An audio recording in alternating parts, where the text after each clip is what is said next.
into the lobby and got outside the fire area, and we reported that we had slight burns and a couple of lacerations, and that was the extent of our damage. We later did find out that it was a backdraft or a smoke explosion, and it's hard to believe how much damage can come from a backdraft.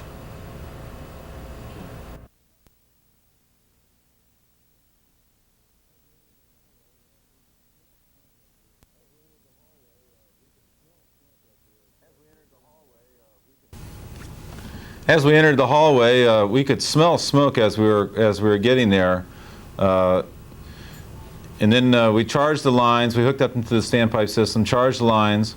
Firefighter Ray Anglin and myself advanced the lines into the room as Lieutenant Simac and Firefighter Ondrejicka did a perimeter search.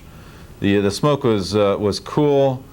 It didn't seem like the fire would be in this given area. As Firefighter Anglin and myself were advancing the lines, and we were almost to the bathroom door, which we didn't realize was even there because of the density of the smoke. All of a sudden, I'm not really sure what order it was, but it was a big boom and a big flash, kind of all at once. And the brightest part was toward the bathroom area. The flash engulfed the entire scene. It was like the sun had just risen in this particular room. Ray Anglin and myself were thrown back and knocked on the floor. The ceiling fell in on top of us, and my immediate reaction was, or my immediate thought was, after seeing the American heat where the 5 firefighters died in Hackensack, New Jersey, was that we possibly might be trapped in this situation. And but as soon as I realized it was just the false ceiling that fell down and not the floor on top, above us, my next immediate reaction or thought is what happened to Lieutenant Simac and Firefighter Ondrejicka? Because I could see Ray Anglin. It had the explosion had ventilated the area, so there was a little more clear to see now, and so I had just great concern that Lieutenant Simac and Firefighter Ondrejicka were either in serious trouble or even possibly killed due to this flash. Ray and I got to our feet and we started advancing the lines in that direction. Then we heard Firefighter Ondrejicka call for the line. So it was reassuring to at least hear their voice and know that they were probably okay.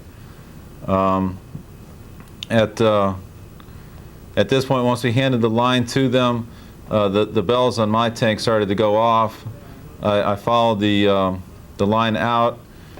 Well, actually, before that even happened, I was trying to get more line, and I followed the line back to where the standpipe was and saw that the entire wall that separated the gymnasium from the hallway had just blown out, and the entire wall had crumbled on top of our hose and our high-rise pack and stuff. So I was unable to really pull any more fire hose into the given area. So I followed the hose back, tried to tighten it up as much as we could, but it was wrapped around one of the Nautilus machines. But at this time, then I realized that they were already flowing water on the fire. My bells were going off, and so I started to go out, and I saw an old man just kind of wandering in the hallway and I reached for him and directed him toward the lobby, and then we walked out there, and then another crew went in to relieve us, and then a few minutes later, then Lieutenant Simac, Firefighter Ondrejicka, and Firefighter Anglin came out. Good, Ken. Good.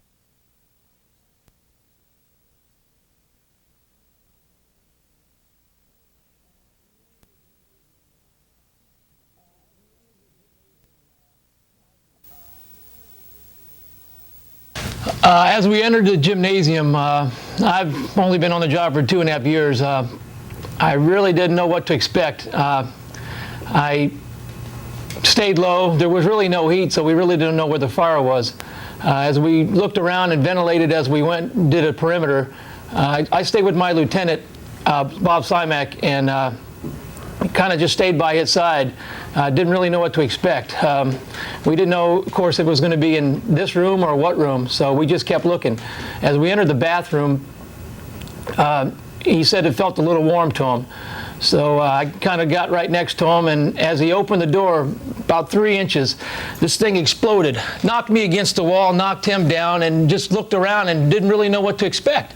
After I got my composure and Lieutenant was okay, I went to find firefighter Anglin, who had the hose line, and was yelling for him, and we finally made contact, just kind of feeling around. Everything was just disarrayed. Got the hose line and handed it to my lieutenant, and just kind of cracked the door back and forth, little spurts here and there until we were able to put the fire out. In the middle of putting the fire out, as we were trying to put it out, there was a Lieutenant Franny. He was just entering the front part of the door, and about the time he reached, let's say 100 feet away, this thing exploded. And he wasn't ashamed to say so, but he took off running. And he got his composure, came back looking for us, and really was taking us for dead. He came back and kind of all upset, and my lieutenant, being as cool as he was, he had to grab him and calm him down and tell him everything was all right and that we were going to put the fire out, and which 5 minutes later we had the fire out. Well, guys, that's what we have. I wish we had more. You know, we got really terrible press coverage on this. I don't think that the news media really knew what went on in there, but it scared some of the firefighters a whole lot, and you can see why. Jim Franny, the guy they talked about in the videotape, he was walking down the hallway when the walls started caving in and stuff like that. So what I think is great that he went back in. You know, he could have ran out front and stood by the commander, but he ran inside to see if the guys were all right and if they weren't, to drag whoever was in there out. But I think we have a real good fire department. We have 12 stations and about 275 people, and they're all dedicated firefighters. Hey, I'm going to put on a PR tape that we made a little while ago. It takes about 7 minutes, and you can learn a little bit more about our fire department. And after that, we kind of did a spoof on American Heat, and we'll put that on right after that. You can take a look at it. And like I said, give me a call when you look at this and tell me what you think, and maybe we can do better next time. Thanks a lot.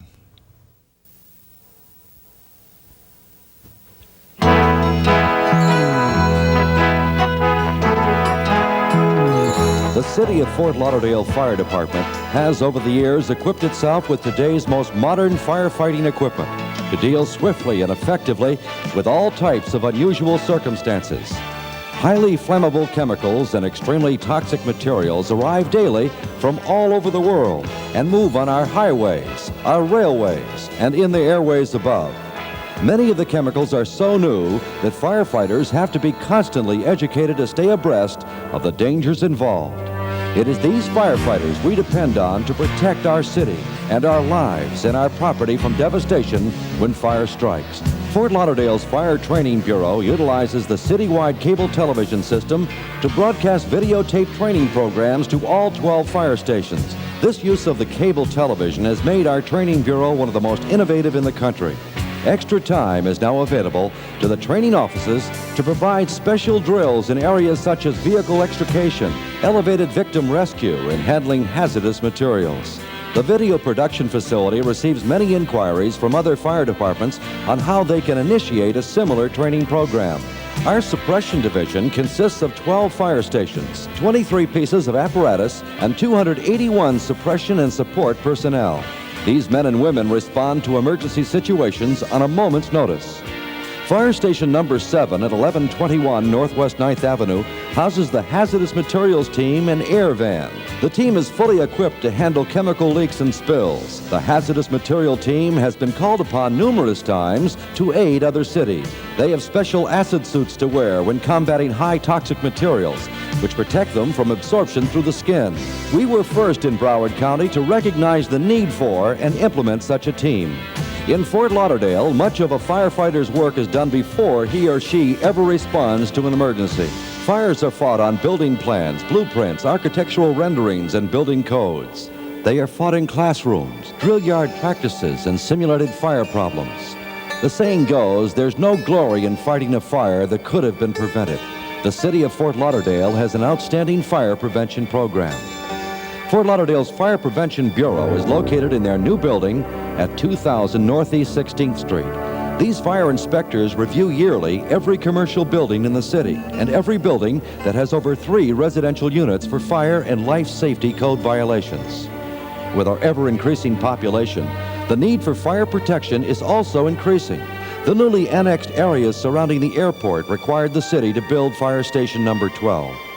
Fire Station Number 10, located at Fort Lauderdale's Executive Airport, has specialized equipment designed specifically to handle aircraft emergency.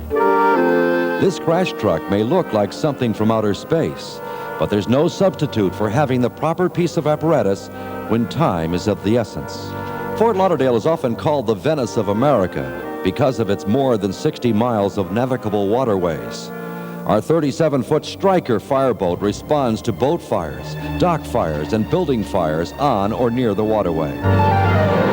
Docked at 1015 Seabreeze Boulevard, Fire Station Number 9 is across from the Bahia Mar Yacht Basin. The fireboat is frequently called on to pump out sinking vessels.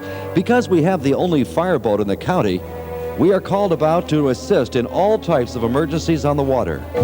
Fire Station Number 4, located at 2871 East Sunrise Boulevard next to Birch State Park, houses our self-contained breathing apparatus repair shop. Self-contained breathing apparatus is vitally important to every firefighter who responds to emergencies, who enter into burning buildings or respond to hazardous conditions which may contain unknown toxic substances.